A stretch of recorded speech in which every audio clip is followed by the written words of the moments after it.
Bismillah, alhamdulillah, wa salatu wa salamu ala rasulillah wa ala alihi wa sahbihi wa mawala wa ba'du. All praise and thanks be to Allah subhanahu wa ta'ala. Jesus, peace, blessings and salutations upon our master and exemplar Nabi Muhammad sallallahu alayhi wa sallam. How's everybody doing? Assalamu alaikum wa rahmatullahi wa barakatuh. Well, and how's Maulana doing? Alaikum assalam wa rahmatullahi wa barakatuh. I'm good, alhamdulillah. Happy to be with you this morning and excited to start with our lesson, inshallah. So let's commence. Bismillah.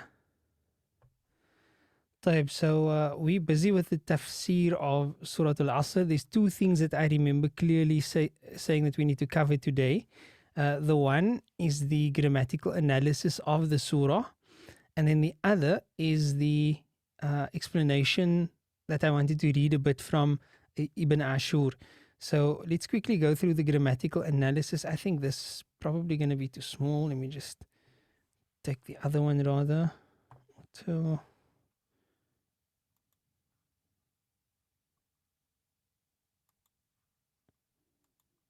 Bismillah.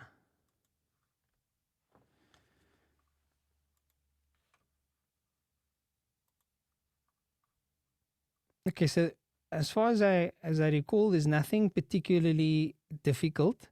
So it's a good in this type of surah. It's good to sort of just consolidate what you already know, and never take it for granted that okay, you know something, so you'll skip over it. It's a perfect opportunity to just do as much consolidation as possible, bi'idhnillah. So, أعوذ بالله من الشيطان الرجيم بسم الله الرحمن الرحيم والعصر. Of course, by now you know that this waw is a wawul qasam. Now, wawul qasam is also a harful jar, and therefore it places the word that follows it into halatul jar because it's ismul majroor. So essentially what you're sitting with here, as you see on the screen, is jar wa majroor. Harful jar, ismul majroor. All right. So it's waw al-qasam and ismul majroor. Wal asr innal insana. Again, straightforward, you have inna. Harful nasb, harful tawkeed. Okay. It gives emphasis and it also places the word which follows, or rather, it places its ism into halatul nasb. So the ism of inna here, al-insana. Inna al-insana. And therefore, the word al-insana has a fatha because it's in halatul nasb, because it is the ism of inna. Right? Inna works the opposite to kana. Inna works the opposite to kana. So inna, the ism is in halatul nasb. Kana, the ism is in halatul rafa. Inna al-insana lafi. This here is a composition of two letters essentially, or two components rather, I should say. La is harfu tawkeed, as you can see here, alam, lamu tawkeed, and then fi is harfu jar. La fi khusrin. This would be ismul majroor for the fi. Fi would be harfu jar, khusrin would be ismul majroor. Illa. So the word illa is the only, I think, what would probably be a bit new for you here. We mentioned it, we alluded to this last week as well. Illa is called adatul istithna, and generally speaking, this is a rule that you deal with much later on in your grammar lessons, but you'll do it nonetheless. I'm not going to. It can seem a bit overwhelming and complicated initially, but it's actually pretty straightforward. Illa alladhina, except those who amanu. So let's start from here again. Amanu. This is a fi'al. What type of fi'al? Let's read what it says here, since we have the text on the screen. It's fi'al madi. Wal waw ضمير متصل في محل رفع فاعل. Okay, you don't need to worry about that so much. If this is a fi'al, amanu, then we are looking for the fa'il. Now, I happen to overhear the last bit of your previous lesson. So, who can tell me where is the fa'il, and more importantly, what is that procedure for finding the fa'il of amanu? Any takers? Well, not to be end. Eli, and then we start with end, and then you can see it's at the end, the wow at the end. Okay. So tell me the procedure since you're on a roll there. Just give me the procedure as you learnt it now. It's Eli, end. So in this case, we'd stop at end, but if not, it would be left. And then we'd look for off on the left, and then if not, it would be inside. Okay, good. Excellent. So the more you practice that, of course, the easier it becomes, inshallah. Right? And of course, you know it comes a lot. So, amanu wawul jam. Who is this wawul jam referring to? Because if it's a damir, a pronoun must, by its very definition, refer back to a noun. So, illa alladhina amanu, firstly here it goes, amanu goes back to alladhina, those who. And then you have wawul atf and the word amilu, which would technically be ma'tuf, but again it's a fi'al. And once more you look for the fa'il, and amilu, wawul jam, you see there, as you said, Eli, so it's at the end. Wawul jam goes back to alladhina as well. So they do two things, they believe and they do righteous deeds. Amilu. And now you've got your intransitive verb here. Then you've got the transitive verb here. So you're looking for a fa'il. Sorry, you're looking for a maf'ul. You found your fa'il already. They do what? They do as-salihat. They do righteous deeds. So you have as-salihat, which is in halatul nasb. Don't let the kasra fool you. Because what type of word is as-salihat? Which means that it takes a kasra. Sound feminine plural. نعم, sound feminine plural or jam' mu'annath salim. Jam' mu'annath salim. And because it's jam' mu'annath salim, it therefore has the kasra at the end, but that's got nothing to do with the fact that it's got nothing to do with halatul jar. That's just how the word is, as of course you know. So there's your maf'ul. وَتَوَاصَوْا. Another wawul atf, and you have another fi'al. Tawasaw. And last week I recall asking you, let's see if you remember, which bab is the word tawasaw on? Which bab is the word tawasaw on, and what are the root letters? Anyone? Maulana said it was the seventh. Seventh bab, mutuality.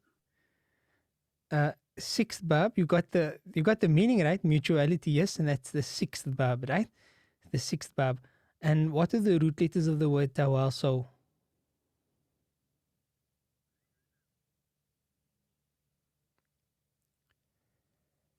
I think it's on the screen, isn't it? Fataba.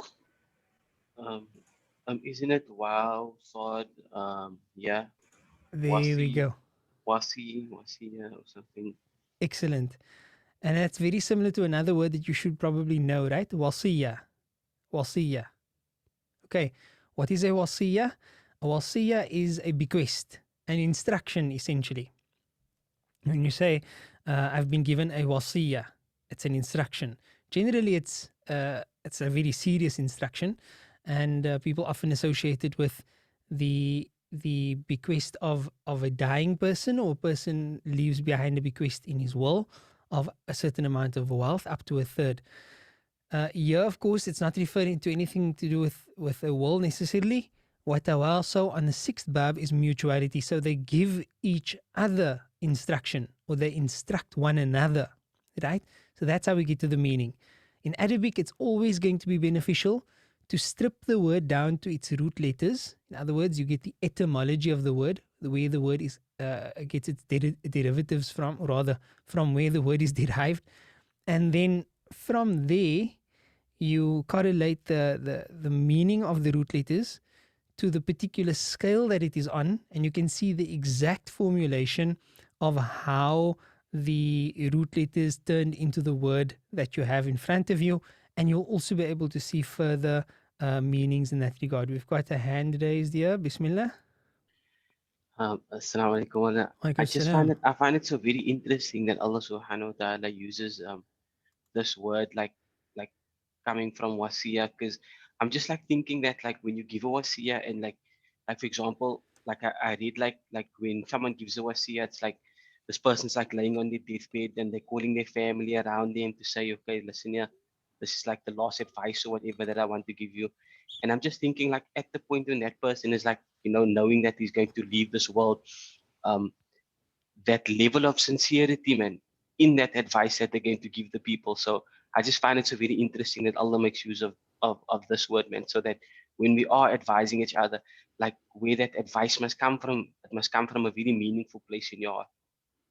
Naam. Jazakumullah khairan for sharing that. Allah reward you and grant us all sincerity. I mean, yes, of course, a wasiyah is a very strict, not strict, but a very serious and, as you mentioned, sincere instruction. And of course, the key here is also that it's on the 6th bab, which means it's not a top-down type of advice, right? On the 6th bab, the very nature of the word, it shows mutuality. It's not I'm going out and instructing people, I'm going out and giving them commands and admonitions. I'm rather instructing in the form of reminding others, but they are also reminding me in return. So it's a two-way street, right? So that's the word itself. Watawasaw, and again your fa'il is your wawul jam over there. Bil haqqi, very simple. Jar wa majroor. Harfu jar ismul majroor bil haqqi. So that's in halatul jar. And then again, wawul atf, the very same word, so the very same analysis. Watawasaw, and they instruct one another, they mutually advise one another, or here you can see in this translation, and enjoin each other. Bis sabri, right? Harfu jar ismul majroor. And that's it. That's Surah Al-Asr. Are there any questions in relation to the i'rab before we continue on to the other bits that I mentioned earlier? Bismillah.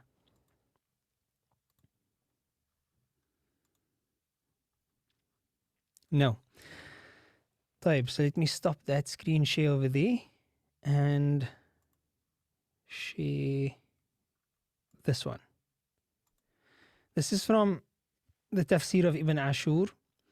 Ibn Ashur has two not very interesting, but rather two very important works that scholars often refer to.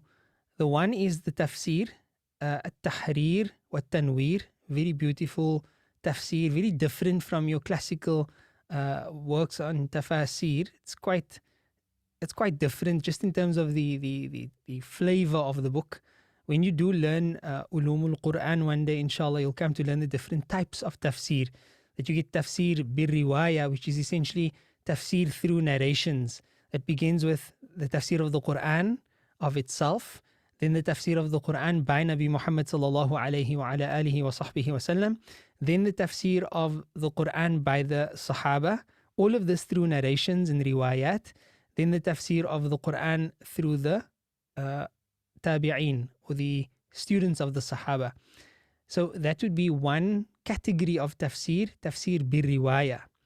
And that would be probably the most popular form of tafsir in the Sunni world. And then, secondly, and in no particular ranking, you get tafsir bil. Just before I go into that one, I've got a hand raised again. Bismillah, Sister Shahida. Faddalu. Assalamu alaikum, Maulana. Just before I forget, every time I'm in to ask Maulana, seeing that I'm starting out with tafsir and with research, and I'm a beginner, what would be the best books for me to look at? English or Arabic? English. Okay, in English, your choices are quite limited. So I would advise 2, maybe 3 books. The one is Tafsir Ibn Kathir, which has been translated into English. It's a 10-volume book. And the other is Ma'ariful Quran. I've actually got Ma'ariful Quran open here. And they both should be available in local bookshops like Savant's Creations and so on. Generally speaking, you don't find really good prints of Ma'ariful Quran always, rather cheap prints, but the book is valuable nonetheless. And Tafsir Ibn Kathir, there you'll find nicer prints of the book. You do find other works as well. You just need to be a bit careful. In the Shade of the Quran, Fi Dhilal al-Quran of Sayyid Qutb has also been translated, but it's you hardly find it anyway. But I would, for the beginner and for English tafsir, I would specifically advise those two first, and Allah knows best. طيب. Jazakallah khair, Mawlana. Barakallahu feekum. Okay, so tafsir tahriratan, where was I? Oh yes, I mentioned, so the one category of tafsir is tafsir bil riwayah. Then excuse me, then you have another category of tafsir called tafsir bil ra'i. This is where you have a more linguistic analysis, an analysis based on other sciences, more rational sciences, balagha, rhetoric, etc. That philological type of tafsir based on language, that's a category on its own. Then you get a third category of tafsir, which isn't technically tafsir but more tafakkur. It's categorized as such nonetheless. It's tafsir bil ishara, inferences or exegesis through inference, where a scholar would write what this verse reminds him of. Like Maraj al-Bahrain yaltaqiyan, the two oceans, the one reminds him of this person and the other one reminds him, maybe like two Sahaba or something of that nature. So it's very spiritual in nature. Sometimes people call it Sufi tafsir, etc. Very wahwa, magical, that type of thing. So that's a category as well. And there are rules and regulations to each one of these categories. Then you have a contemporary tafsir like Ibn Ashur, that's somewhat of a combination of these. And Allah knows best. So what I wanted to mention here, some things we mentioned already, and just as a reminder, the sunnah of meetings ending in the recitation of Surah Al-Asr. The narration mentioned by Ibn Kathir and Tabarani and others as well says that whenever two people from among the Sahaba would meet, they wouldn't depart except that one would recite to the other Surah Al-Asr. Then we also said, where is it?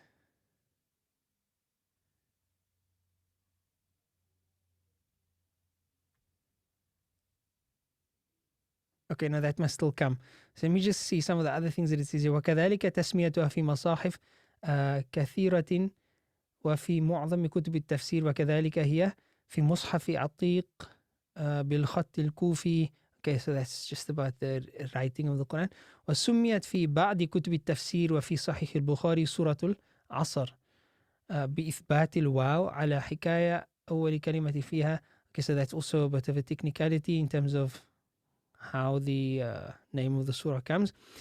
And then we spoke about this. We said هي مكية في قول الجمهور, that it is a Makki surah according to the opinion of the overwhelming majority. وإطلاق جمهور المفسرين, what the overwhelming majority of the exegetes had also said. وأن قتادة ومجاهد ومقاتل أنها مدنية. A few, such as Qatada, Mujahid and Muqatil, all great mufassirun among the tabi'in, they said أنها مدنية. They were of the opinion that it is in fact Madani and not Makki. So you often find these differences, but generally speaking we go with the majority. وروي عن ابن عباس ولم يذكرها صاحب الإتقان في عداد السور المختلف فيها. It was also claimed to be an opinion of Abdullah ibn Abbas that it's Madani, but the author of Al-Itqan, that would be Imam Suyuti, who wrote Al-Itqan fi Ulum al-Quran, he did not count this surah as one of those surah which were differed about whether it was Makki or Madani. So overwhelmingly we agree that it is Makki. وقد عدت الثالث عشرة في عداد نزول السور نزلت بعد سورة الانشراح وقبل سورة العاديات. According to the sort of generally accepted view, this was the 13th surah in terms of the number of revelation. If you look at it chronologically, it was revealed after Surah Al-Sharh, Alam Nashrah Laka Sadrak, and before Surah Al-Adiyat, which we did already, وَالْعَادِيَاتِ ضَبَحًا. وَآيَاتُهَا وَآيُهَا ثَلَاثَ آيَاتٍ. There are 3 ayat in the surah. وهي إحدى صور ثلاث هن أقصر الصور عدد آيات هي والكوثر وسورة النصر هي والكوثر وسورة النصر. There are only 3 surah that have 3 ayat. They are considered the shortest surah. We spoke about this as well. That was Surah Al-Kawthar, Surah Al-Nasr, إذا جاء نصر الله والفتح, and this surah, Surah Al-Asr. أغراضها واشتملت على إثبات الخسران الشديد لأهل الشرك ومن كان مثلهم من أهل الكفر بالإسلام بعد أن بلغت دعوته وكذلك من تقلد أعمال الباطل التي حضر الإسلام المسلمين منها. So the purpose of the surah, the aghrad, the goals of the surah includes establishing that there's ultimate and severe loss for people of shirk and people of kufr after Islam has come and the da'wah of Islam had reached them and they chose to reject the da'wah of Islam and blindly follow false notions and false theories, that they would be in a complete state of loss. وعلى إثبات نجاة وفوز الذين آمنوا وعملوا صالحات. It also came to establish the ultimate success of those who believe and do righteous deeds. وَالدَّاعِينَ مِنْهُمْ إِلَى الْحَقِّ, and also those who call towards belief and doing righteous deeds. So again, the importance of da'wah. Sorry, I can't say again. In the previous class, in the Dawrah class, I was speaking about the importance of da'wah to the extent that the surah that we did, Surah Al-Ahqaf, and you can look it up, 29, verse 29 onwards, 29 to 33, Allah speaks about how the jinn heard Rasulullah ﷺ reciting Quran once, and they were so impacted by it that they immediately departed and went to go and make da'wah to the other jinn and call them towards Islam. So imagine how many times have we heard so many lessons and ayat of Quran, khatams of Quran.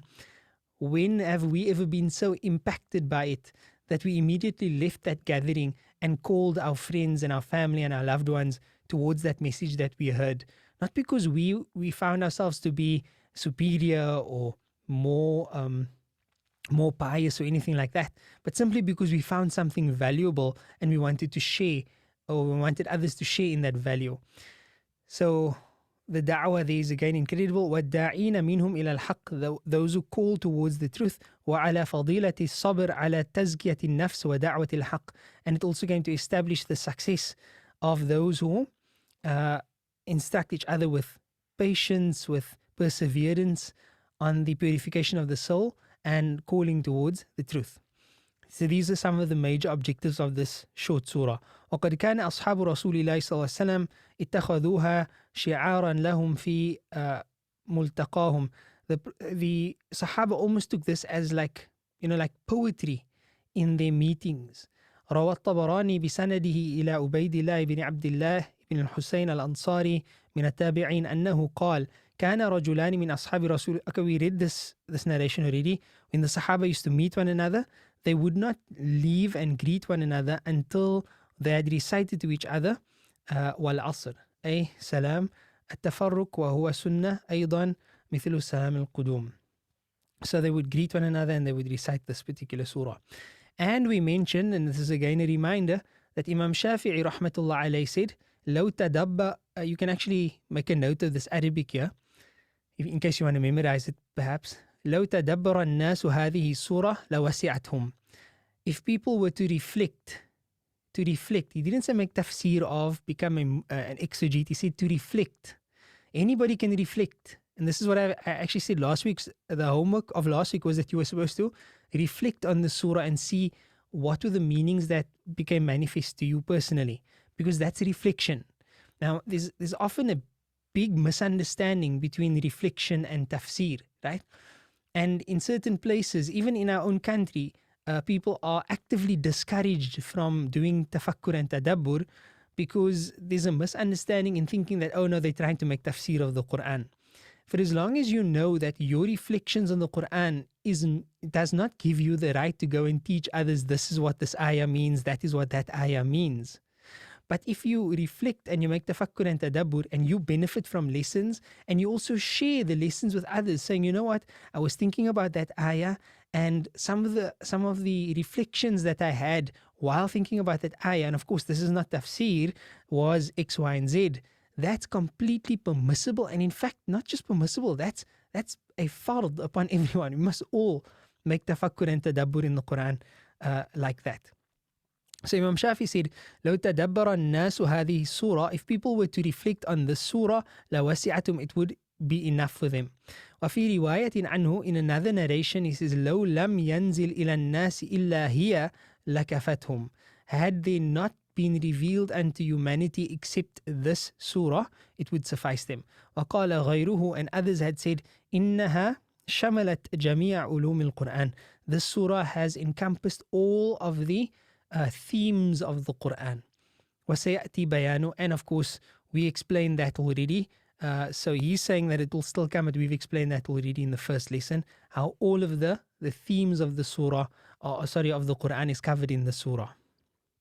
Now, this is actually the part that I really wanted to get to show you all the different meanings of the word wal asr. So I won't translate everything, but I'm going to read through as much as possible and try to translate bits that will just highlight how diverse the meanings can be. And this once again demonstrates to us the importance of accessing the Quran from Arabic as best as you possibly can, for only one or two nuances are going to come over in a different language. When we translate the surah, for my whole life, subhanAllah, even though I've known the different meanings of the word al-asr, only when I read this for the first time did I actually see all together, these meanings come, and it was amazing. So even for somebody who kind of has been exposed to different meanings of a word, it's still profound when you put the meanings together in this way. For us, our entire lives, we just translated wal asr by time, and we leave it at that without even asking further. But is that the only, what do you mean by time? Like, by time as in what? By time as in seconds, by time as in minutes, by time as in eons, by time as in a time in history. What exactly is meant by that? So there are layers of meaning. And again, here we're just talking about the word wal asr. So Bismillah. أقسم الله تعالى بالعصر قسما يراد به تأكيد الخبر كما هو شأن أقسام القرآن. Allah takes an oath by time, and the oath, what is intended by taking an oath, is he places an emphasis on a particular statement that he wishes to make, and this is the nature of the oaths that Allah takes in the Quran. And the statement, the ultimate statement, is إِنَّ الْإِنسَانَ لَفِي خُسْرٍ. The objective is not the wal asr part. That is the instrument, or rather I shouldn't say that, that is the means by which the statement is being emphasized. Okay? But the statement itself is the objective, which is إِنَّ الْإِنسَانَ لَفِي خُسْرٍ. والمقسم به من مظاهر بديء التكوين الرباني الدال على عظيم قدرته وسعة علمه. And the thing that the oath is being taken by is just one of the phenomenon of the miracles of nature, divine and indicative of his great power and his great knowledge. Basically, when Allah takes oaths by phenomenon, various phenomenon in the Quran, they are highlighting certain important natural phenomena that indicate Allah Ta'ala's power. And we could perhaps have a discussion on why Allah takes an oath by this and why Allah takes an oath by that, and look at the beauty of this, like the fig and the olive and so on. And you will find a tremendous benefit just in that. So that's another side aspect. وللعصر معان يتعين أن يكون المراد منها لا يعد أن يكون حالة دالة على صفة من صفات الأفعال الربانية يتعين إما بإضافته إلى ما يقدر أو بالقرينة أو بالعهد وأياما كان المراد منه هنا وأيما كان المراد منه هنا فإن القسم به باعتبار أنه زمن يذكر بعظيم قدرة الله تعالى في خلق العالم وأحواله وبأمور عظيمة مباركة مثل الصلاة المخصوصة أو عصر معين مبارك. Allah subhanahu wa ta'ala is giving you a word that has many meanings, and these meanings, they all indicate Allah's power over these things.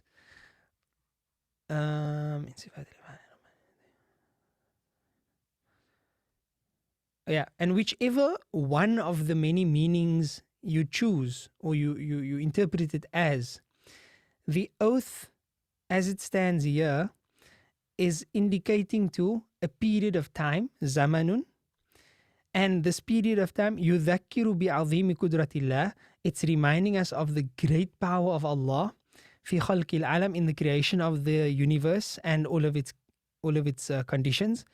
Wa bi umurin azima, and by the great matters, mubaraka, blessed matters, مثل الصلاة المخصوصة, for example, a specific salah in the day, so like asr salah, or asr muayyanin mubarakin, or a blessed period of time, like when you say an era, E-R-A, a great era. Okay, so that's another meaning. So here already he's highlighting some meanings. He's highlighting a certain time in the day, a certain salah, or a certain great period. These are some of the meanings that he elaborates on a little bit further. وأشهر إطلاق لفظ العصر أنه علم بالغلبة لوقت ما بين آخر وقت الظهر وبين إصفرار الشمس، فمبدأه إذا صار ظل الجسم مثله بعد القدر الذي كان عليه عند زوال الشمس، ويمتد إلى أن يصير ظل الجسم مثلي قدره بعد ظل الذي كان له عند زوال الشمس. That right there is a geography lesson. I'm now just wondering if I should do that quickly. Okay, I'm going to get back to that geography lesson in a minute. Let's just go through the other meanings. And I'm not going to read now anymore because we've run out of time already. Waqtu isfirari shams, the time when the sun starts to proceed to setting. The sun starts changing color. It's now proceeding towards sunset. It's a time of day that begins at a particular point, indicated by the position of the sun in the sky, which I will mention right now at the end of the explanation. That time is also when the waqt of asr starts. Okay, so that's what we call asr, the waqt. Then it's also the salah, salat al-asr, which is a very important salah, to the point that Allah says, protect your salahs and the middle salah, and many scholars have interpreted that as asr salah, including Imam Shafi'i rahmatullah alayh. And then another meaning of asr that he mentions is it's that time of the day when things are wrapping up, because daylight is now fading and we're moving towards nighttime, where you're now counting how productive you were or unproductive. You start counting your losses or your gains, whatever the case may be. So when your resources are going out, that is again the nature of asr. Then another meaning of asr is an epoch or an era, E-R-A, as I said.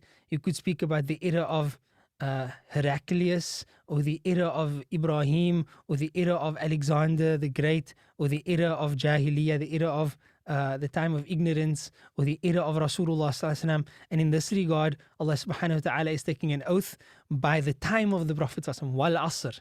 In other words, by the time of Muhammad sallallahu alaihi wasallam, like he took an oath by the place of Muhammad sallallahu alaihi wasallam, لا أقسم بهذا البلد وأنت حل بهذا البلد. Allah Ta'ala takes an oath by the place in which the Prophet ﷺ is in as well. And another example is Allah takes an oath by the life of Muhammad ﷺ, La umruka, by your life, O Muhammad sallallahu alaihi wasallam. So these are all meanings which are also included in wal asr. Although they may not be the primary meaning, but they are also meanings indicated to in wal asr. Now, just before we end, the one thing that I wish to sort of elaborate on here, I'm going to go through it quickly. I wish we had a little bit more time so I could actually do a diagram for you. But the actual waqt of asr, we speak about asr, we think about asr salah, right? But that's sort of like a the name that the salah has been given based on the time that it finds itself in. First, it is the actual time period. When does that time period start? When does that time period end? Bismillah. So, when the sun is at its highest point in the sky, many people think this is called zawal. It's not called zawal. It's called istiwa, or the zenith, right? That's when the sun is at its highest point in the sky. In other words, it's not going to get any higher than that in the sky. That's the highest that it will get.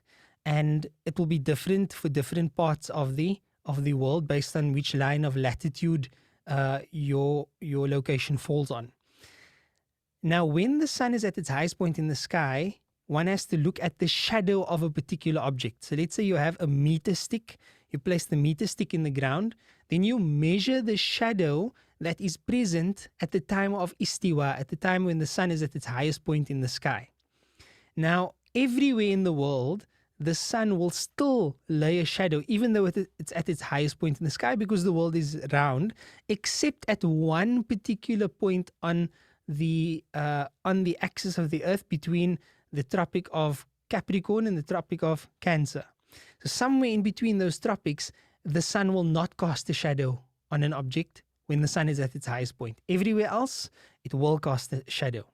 So that shadow there must be measured, because you need to minus that shadow later on. The moment the sun moves away from the highest point in the sky, that's called zawal. And that's when the waqt of dhuhr enters. Dhuhr continues until the shadow of an object is now the same length as that object, minus that shadow that you calculated that it formed at the time of zenith. And once you have the shadow of an object equal to its length, minus that sticky, that is when the waqt of dhuhr ends and the waqt of asr begins. And that's how the waqt of asr is calculated, according to fiqh, not according to the time of the calendar or any sort of hour or minute calculations. It's based on that.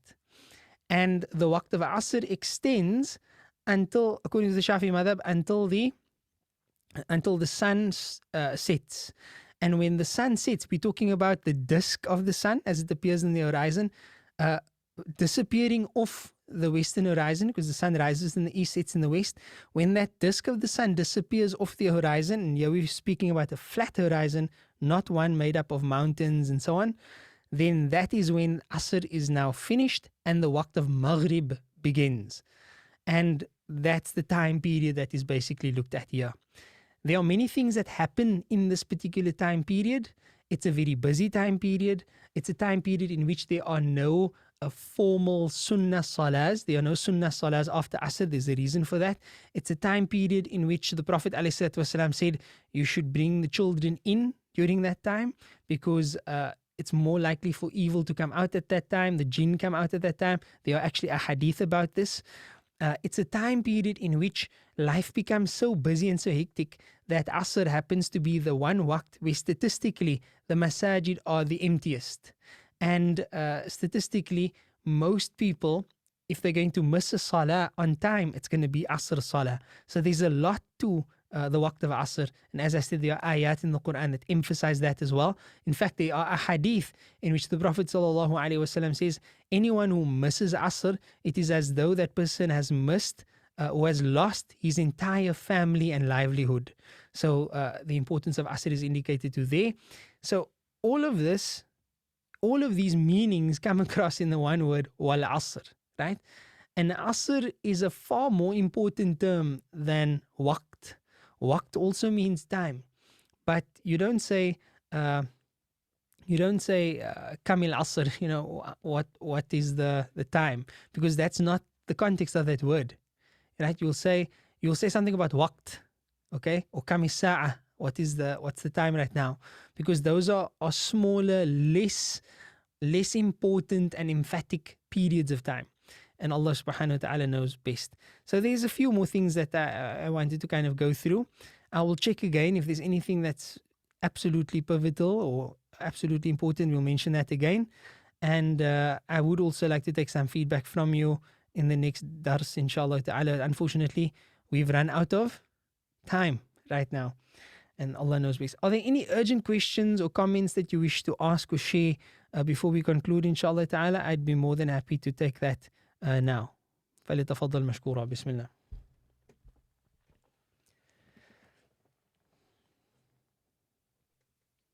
Maulana, just a question. We spoke about time. Does the day end on the end of the day before, if Maghrib breaks, if you get Maghrib, is that the end of the day or of a little later to Isha? I thought I understood, but then the last statement threw me out. Can you just repeat the question again, please?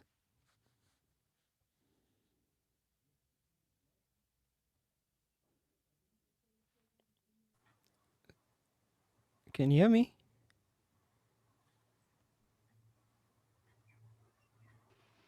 Do you get my question?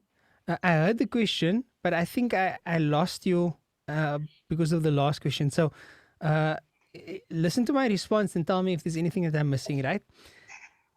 The day in Islam begins at Maghrib, right? So the new day begins the moment the sun sets. That is the beginning of the day. The beginning of the period of, so to speak, 24 hours in the Islamic calendar or the Hijri calendar. Then that, based on that, it means that the day ends at Asr. So Asr is technically the last waqt of the day, okay? When you're looking at it from the perspective of when does the new day start, like when does the first of Dhul Hijjah start, etc. That is how it works. But there are other contexts in which Rasulullah Sallallahu Alaihi Wasallam speaks about the beginning of the day, and then he's specifically speaking about like at sunrise and so on.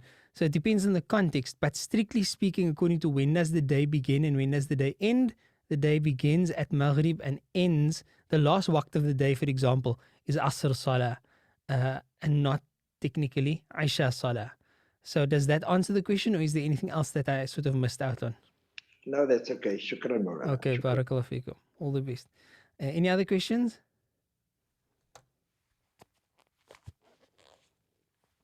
Maulana, just one. Is this? I mean, my sense is that this is a very dense surah, and I'm not sure. Is this the last? Are we finishing off with the surah today, or is it going to continue on to next week? Because I for myself at least, I suspect there's quite a few questions that I want to ask about it, and I'm not sure if we're going to have this opportunity again. Yeah, no, we will definitely have another opportunity for that, inshallah, next week. I did mention last week that I would like your comments as far as your reflections of the surah is concerned and your thoughts about the surah. So there's definitely going to be a chance for that. With regards to a surah like this, as you saw with Imam Shafi'i's statement, and as you can see from your statement and our observations as well, when it comes to reflections on the surah, tadabbur and tafakkur, there's no limit. And I mean, there's no limit for any bit of the Quran for that matter.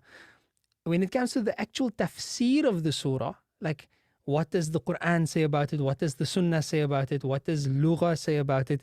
It's going to be very limited because it's 3 ayat, right? So I hope you understand the difference.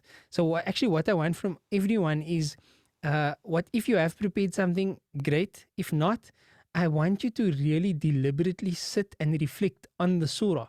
Like recite the surah in salah and reflect on it in salah.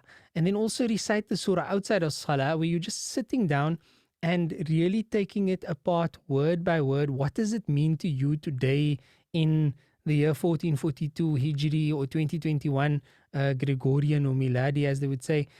What do you gain from the surah in our current circumstances? Wallahi, there's always going to be something. And I would like you to share that with us and ask your questions as you indicated as well, inshallah. Is that satisfactory? Thank you, Maulana. I think it's very satisfactory. Barakallah feekum. Anything else?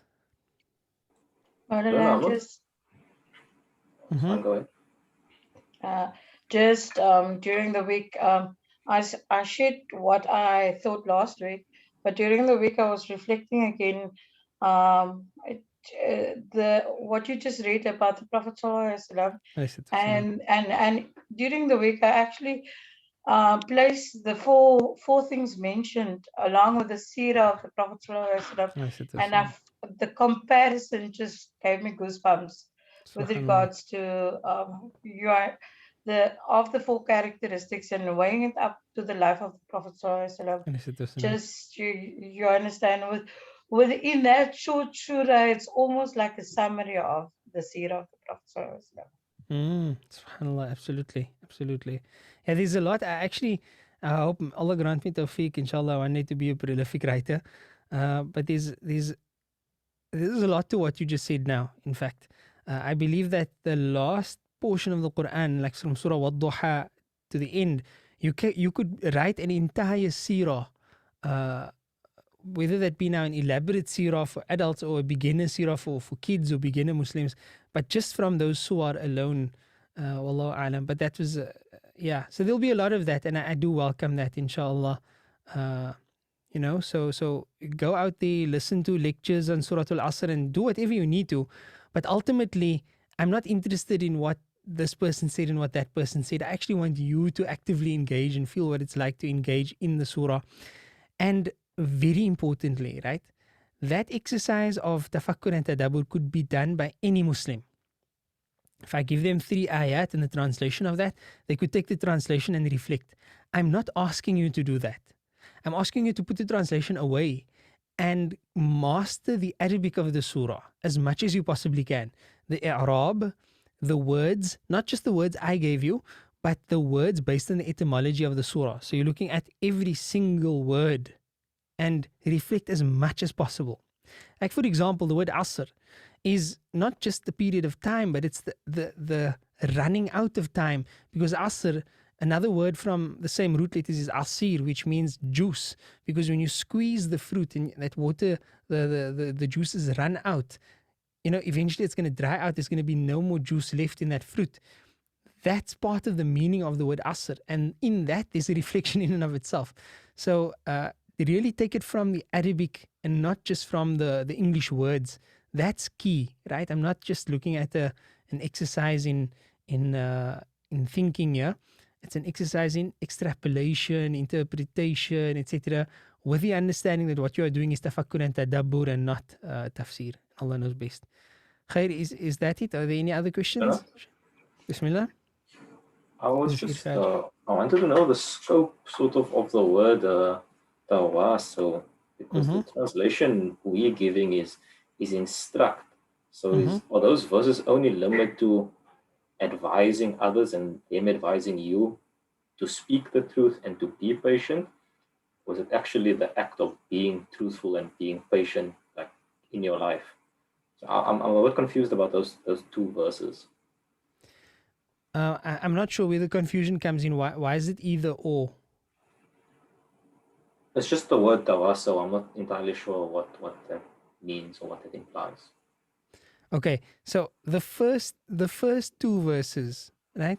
Or rather the first part, wal asr innal insana lafi khusr. You got that. Illa alladhina amanu wa amilu salihat.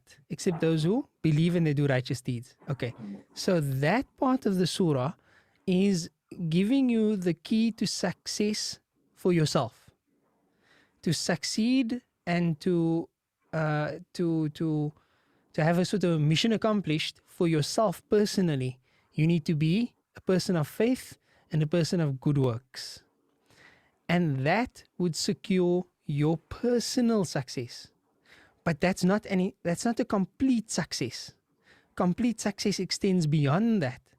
وَتَوَاصَوْا بِالْحَقِّ. They also have concern for others. So they're instructing others on the truth, and those others will be instructing them in the truth, because we all want to be in the same boat together. وَتَوَاصَوْا بِالصَّبْرِ. And they instruct one another with perseverance. So it extends beyond yourself now, and it becomes a community. It becomes an ummah where you have this concern for each other, and not just for oneself alone. And the extent of what this wasiyya bil haqq and this wasiyya bil sabr entails, it's very far-reaching, right? There's no limit to it. It's not just about instructing one another to speak the truth. No. It's instructing one another with truth. Everything that falls under the paradigm of al-haq, that is what they instruct one another with. They instruct one another with Quran, with Sunnah, with the truth. Al-Quran yahdi ila al-haqqi wa ila tariq mustaqim. The Quran guides towards al-haq, the truth. Allah is al-haq, right? La muta'arif. So all of those meanings are encompassed there. Not just they instruct one another to speak the truth. Now that would be very limited. Nor is it just to instruct one another to be truthful. That would also be limited. It would be everything that is encompassed under the banner of al-haq. And then as-sabr is not just instructing one another to have patience. Oh, you're going through difficulty, have sabr, brother. That's not the only meaning therein. As-sabr, I think I mentioned this in the first lesson, if I recall. Sabr can be, patience in the face of hardship and difficulty. And sabr can also be steadfastness on the right path, steadfastness on the straight path, because it's difficult to remain on that path, right? And that entails everything that was covered in al-haq. This sabr part is remaining on there and being strong on there. Okay, does that sort of clarify it for you? I think that's a good explanation. When I was limiting it, I think, to being truthful and being patient and encouraging others to be truthful and patient. Whereas, as you said, it can be guiding to the truth and everything about the truth. No. So here's a general lesson, and we have to conclude on this, inshallah, right? The general lesson is that when it comes to Quran, right, then al-ibratu bi-umum al-lafz la bi-khusus sabab. Just remember this if you can. The lesson is to be considered with the generality of the wording, not restricted to the specific cause of revelation. So when you have an ayah in the Quran and you get some information from tafsir, then your natural instinct may want to be to limit the meaning of that ayah only to what you read in the tafsir, even though there were some other meanings, and then you think, no, but it can't be that because the tafsir said this. No, that's not the case. Unless it can be proven that the other meanings you had is false and it cannot be, then those meanings also qualify, albeit not as strongly as the primary meanings, as the meanings intended in tafsir, as what Allah subhanahu wa ta'ala had placed down. But if there are no conflicts with other parts of the Sharia, then those may well be considered meanings, right? So that's a very important lesson, and Allah knows best. Until next time, inshallah, jazakumullahu khairan. Don't forget to do your tafakkur, your tadabbur, and wa sallallahu ala sayyidina Muhammad, subhanallah wa bihamdi, subhanakallahumma wa bihamdik, nashhadu an la ilaha illa anta nastaghfiruka wa natubu ilayk. A'udhu billahi minash shaitanir rajim. Bismillahir rahmanir rahim. Wal 'asri innal insana lafi khusr illa alladhina amanu wa 'amilus salihati wa tawasaw bil haqqi wa tawasaw bis sabr. Sadaqallahu al-azim. Assalamu alaykum wa rahmatullahi wa barakatuh. Wa alaikum assalam wa rahmatullahi wa barakatuh.